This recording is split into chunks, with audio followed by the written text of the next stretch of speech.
খালেদা জিয়ার দ্বিতীয় ছেলের নাম কি?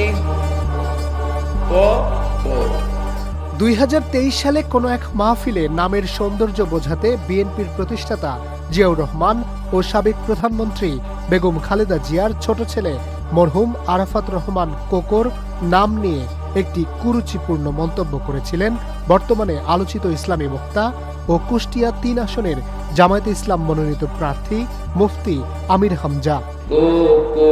ওর দাদি যদি ডাক দেয় যার দাঁত নেই কি বলে ডাকবে? কুকুর। 2 বছর পর পুরনো সেই ভিডিও আবারও সামাজিক যোগাযোগ মাধ্যমে ভাইরাল হয়। ভাইরাল হওয়া সেই ভিডিও ক্লিপ নিয়ে শুক্রবার মধ্যরাতে একটি পোস্ট করে দুঃখ প্রকাশ করেন আমির হামজা।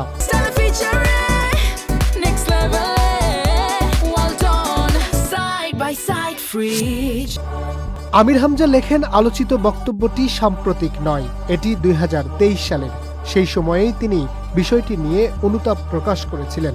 এখন পুনরায় বক্তব্যের জন্য দুঃখ প্রকাশ করেছেন বলেও উল্লেখ করেন তিনি। এরপর শনিবার ফেসবুকে আরও একটি ভিডিও পোস্টে আমির হামজা বলেন, পুরনো বক্তব্য যারা সামনে এনে নির্বাচনকালীন সময়ের বক্তব্য বলে চালানোর ষড়যন্ত্র করছেন, তারাও নিজ রাজনৈতিক স্বার্থ চরিতার্থ করতে যেয়ে নিজ দলের সর্বোচ্চ পর্যায়ের একজন মরহুম ব্যক্তিকেও ছাড় দিলেন না। আমার ভুলের জন্য আমি মাফ চেয়েছি, ক্ষমা চেয়েছি, সংশোধন করে নিয়েছি। আশা করছি আল্লাহ আমাকে মাফ করে দেবে। সব শেষে মরহুম আরাফাত রহমান কোকর আত্মার মাগফিরাত কামনা করেন আমির হামজা। ঐশ্বরিয়াকে দেখেছেন? কারা কারা দেখেছেন হাত তোলেন তো। Harunur Rashid, channel I. সব দেখবেন।